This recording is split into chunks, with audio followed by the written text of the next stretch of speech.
लगता है पाकिस्तान को ऑपरेशन सिंदूर जो ऑपरेशन किया है भारत ने, उससे भी कोई सबक नहीं मिला है और पाकिस्तान चाहता है शायद युद्ध करना। अगर पाकिस्तान युद्ध करना चाहता है तो उसको अब युद्ध ही दिया जाएगा, क्योंकि अब जो उसने पुंछ में हरकत की है, निर्दोष लोगों को वहां पर गोलियां मारकर, दोस्तों अगर पाकिस्तान इस तरह की शर्मनाक हरकत से नहीं मानता है तो अब उसको सीधा युद्ध किया जाएगा। पाकिस्तान को रिश्ते नाबूद करने का ऑपरेशन शुरू हो चुका है। ऑपरेशन सिंदूर 2 भारत ने अब इस पर प्लान बनाना शुरू कर दिया है। दोस्तों अगर पाकिस्तान नहीं मान रहा है, अब पाकिस्तान जो युद्ध चाहता है अब उसको युद्ध ही मिलेगा। दोस्तों शुभांकर सर ने इस वीडियो में जो बताया, एक एक वहाँ की जो शर्मनाक घटना हुई है, जो पाकिस्तान ने शर्मनाक हरकत की है, उस पर एक एक पहलू पर बात की है। तो इस वीडियो को देखेंगे आपका खून खोल उठेगा दोस्तों, क्योंकि पुंछ में बहुत ही ज़्यादा शर्मनाक हरकत कर दी है पाकिस्तान ने और इस पर जवाब जरूर मिलेगा पाकिस्तान को। ईंट का जवाब पत्थर से दिया जाएगा उसको। देखिए वीडियो।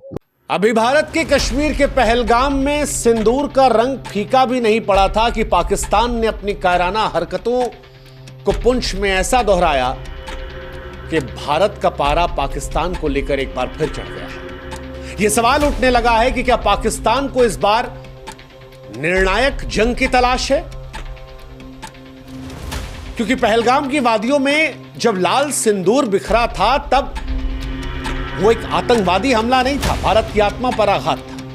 भारत का धैर्य जवाब दे गया था और इसके बाद भारत ने लाल मस्जिद से लेकर लश्कर तैयबा और जैश ए मोहम्मद के तमाम अड्डों को राख में बदल दिया। भारत ने बताया कि इस बार हमला आतंकियों पर हुआ है, लेकिन पाकिस्तान अगर अपनी नापाक हरकतें खत्म नहीं करेगा तो फिर भारत हर एक खून का बदला खून से लेगा। लेकिन पाकिस्तान ऐसा लगता है कि पागलपन के रास्ते पर निकल चुका है। 6-7 मई 2025 की रात पुंछ एलओसी के पास पाकिस्तानी सेना ने निर्दोषों पर हमला करना शुरू कर दिया। इस हमले में 12 लोगों की मौत हुई, 4 बच्चे थे, कई घायल हो गए और सबसे दर्दनाक तो गुरुद्वारा श्री गुरु सिंह सभा साहिब पर हमला था, जहां पर रागी भाई अमरीक सिंह, पूर्व सैनिक अमरजीत सिंह, दुकानदार रंजीत सिंह, बलविंदर कौर रूबी की जान चली गई। यह सिर्फ एक हमला नहीं था, यह सिख समुदाय के पवित्र स्थल और इंसानियत पर पाकिस्तान का प्रहार था। पाकिस्तान पहले भी पुंछ को आतंक का शिकार बनाता रहा है और एक बार फिर उसे खून से लथपथ किया है। हालांकि भारत ने सियालकोट में वो खून की होली खेलकर इसका जवाब दिया है, लेकिन पाकिस्तान की यह कार्रवाई ऑपरेशन सिंदूर के जवाब में थी। पाकिस्तान की यह कार्रवाई उसकी हताशा, उसकी नीचता का सबूत थी। पाकिस्तान का गुरुद्वारे पर हमला, जहां अरदास और शांति का संदेश गूंजता है, पाकिस्तान की मानसिकता को उजागर करने वाला था कि पाकिस्तान पागलपन की किस हद तक जा चुका है कि जो भारत को अस्थिर करने के लिए अब किसी भी हद तक जा सकता है। पाकिस्तान की इस हरकत के बाद सवाल सिर्फ अब बदले का नहीं रह गया है, सवाल उस अंतिम प्रहार का है जो आतंक की जड़ों को उखाड़ फेंके। पुंछ का खून, पहलगाम का जख्म और गुरुद्वारे पर हमला अब और सहनशीलता की मांग नहीं करता और इसीलिए आज 140 करोड़ आवाम पूछ रही है कि क्या यह वक्त नहीं कि भारत एक ऐसा सबक सिखाए जो पाकिस्तान की मौजूदा सत्ता ही नहीं बल्कि उसकी आने वाली नस्लों को भी बेगुनाहों पर आतंक फैलाने के ख्याल मात्र से थर्रा दे। सवाल यह है कि पहलगाम के बाद भारत ने ऑपरेशन सिंदूर किया, अब जब पाकिस्तान नीचता पर आ गया है और आम लोगों को निशाना पुंछ में बना रहा है, तो भारत का अगला कदम क्या? भारत के पास कई रास्ते हैं, लेकिन प्रत्येक रास्ते को सावधानी और दृढ़ता के साथ चलना। जैसे सैन्य कार्रवाई का रास्ता है, ऑपरेशन सिंदूर जैसे सटीक हमलों को और तेज करना पड़ेगा। विशेष बलों के जरिए सीमा पार घुसपैठ कर आतंकी ठिकानों और उनके आकाओं को फिर से निशाना बनाना होगा। भारतीय सेना ने पहली ही जवाबी कार्रवाई में पाकिस्तान की तमाम चौकियों को नष्ट कर दिया था। हमने मसूद अजहर को रोने बिलखने पर मजबूर कर दिया था। दूसरा तरीका, कूटनीतिक दबाव। भारत को वैश्विक मंचों पर पाकिस्तान को अलग थलग करना होगा, दिखाना होगा कि वो पाकिस्तान जो हिंदुस्तान से सीधा नहीं लड़ सकता, वो कभी पहलगाम में किसी के कलावे को देखकर, किसी के धर्म को देखकर उनके माथे में गोली मारवाता है, कहता है जाकर अपने देश के प्रधानमंत्री को बनाना। वो कश्मीर और बाकी राज्यों के बीच में खाई पैदा करना चाहता है। वो हिंदुस्तान में हिंदू मुसलमान का बवाल करवाना चाहता है और अब पाकिस्तान के आतंकवाद को दुनिया के सामने एक्सपोज करना, उसके खिलाफ कड़े प्रतिबंधों की मांग करना। सिंधु जल समझौते पर पूरी तरह से रोक लगाना होगा। अटारी बॉर्डर जो हमने बंद किया है, ऐसे और निर्णायक कदम उठाने हैं। इसके अलावा आर्थिक नाकेबंदी कर सकते हैं। पाकिस्तान पहले से कमजोर अर्थव्यवस्था पर है और दबाव डालो। पाकिस्तान की हैसियत नहीं लंबी लड़ाई लड़ने की, वो 4-5 दिन से ऊपर टिक नहीं सकता। आतंकी संगठनों के वित्तीय स्रोतों को नष्ट करने के लिए अंतर्राष्ट्रीय सहयोगियों के साथ मिलकर कदम उठाना होगा। खुफिया और साइबर युद्ध लड़ना होगा। पाकिस्तान वो देश है जो मिस इन्फॉर्मेशन से भरा हुआ है। फेक न्यूज की हर जंग पाकिस्तान जीत सकता है। भारत के उसने 5 राफेल उड़ा दिए, भारत के मंत्रियों में लड़ाई करवा दी, भारत के तमाम इलाकों को उसने उड़ा दिया फेक न्यूज में। वहां पर भारत को सतर्क रहना होगा। पाकिस्तान के आतंकी ढांचे को कमजोर करने के लिए साइबर हमले, खुफिया ऑपरेशनों को बढ़ावा देना होगा और भारत ने इस बीच में ऐसा किया है। डिजिटल स्ट्राइक उसका एक जीता जागता उदाहरण है।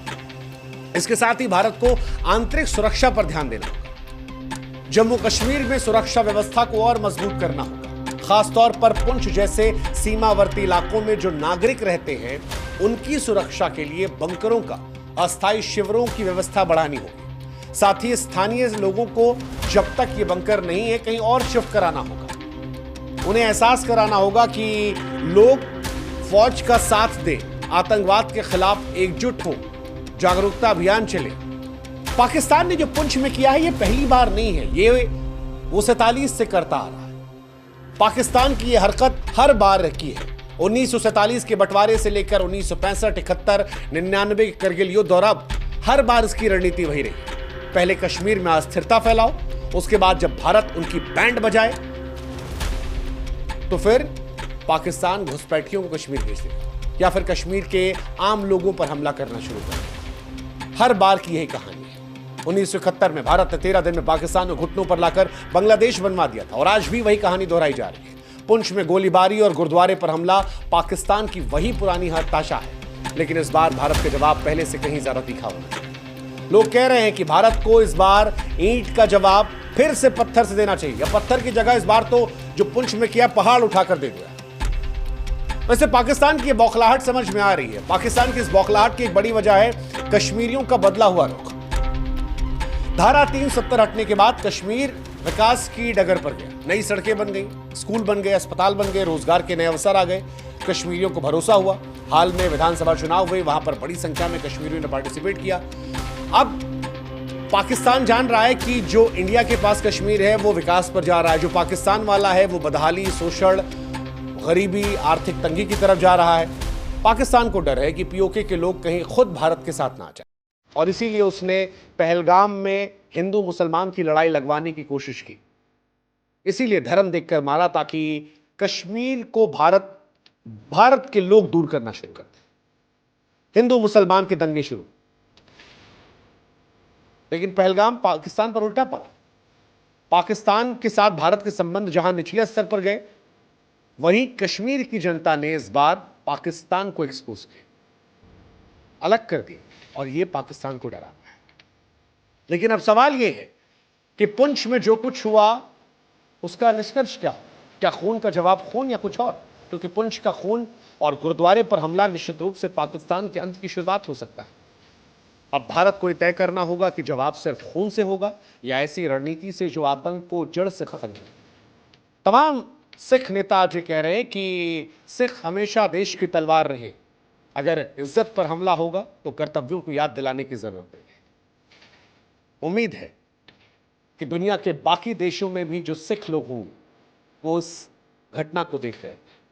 पुंछ में पाकिस्तान ने जिस तरह से गुरुद्वारे पर हमला किया, निर्दोष सिखों को मारा, उसकी भत्सना ऑस्ट्रेलिया से लेकर कनाडा, अमेरिका में रहने वाले सिख संगठन करेंगे। वो पाकिस्तान पर दबाव बनाएंगे।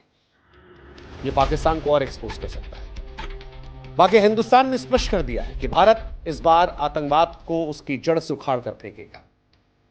कल जहां सिर्फ सिंदूर लगाया गया था, अब हल्दी, हवन और तांडव का समय। ये तांडव न केवल पाकिस्तान के आतंकी ढांचे को ध्वस्त करेगा, बल्कि दुनिया को भारत की एकता और शक्ति का संदेश देगा। भारत यह आश्वासन देता है कि पुंछ के शहीदों का खून व्यर्थ नहीं जाएगा। यह आतंक के खिलाफ अंतिम युद्ध का आह्वान, और यह एहसास पाकिस्तान को होना चाहिए। भारत का संकल्प अब सिर्फ मकसद नहीं बल्कि इतिहास बनाने की राह पर। वैसे एक सुझाव हम भी पाकिस्तान को देना चाहेंगे कि पाकिस्तान, वक्त अब भी है, आतंकवाद से दूर हट जाओ, क्योंकि इस बार भारत की स्पष्टता बहुत स्पष्ट है। आतंकवाद को लेकर जीरो टॉलरेंस, और जिस तरह से तुम इंसानियत को शर्मसार करने की कोशिश कर रहे हो, सिखों पर हमला करके मानवता को दागदार कर रहे हो, जो तुमने पहलगाम में किया जिससे इंसानियत शर्मिंदा हो गई, अगर ये हरकतें बंद नहीं हुई तो कहीं ऐसा ना हो कि जिस पाकिस्तान का जन्म 1947 में हुआ था वो 2025 में इतिहास में कहते हैं। वक्त अब भी है, वक्त रहने संभाल। जय हिंद, जय भारत, नमस्कार।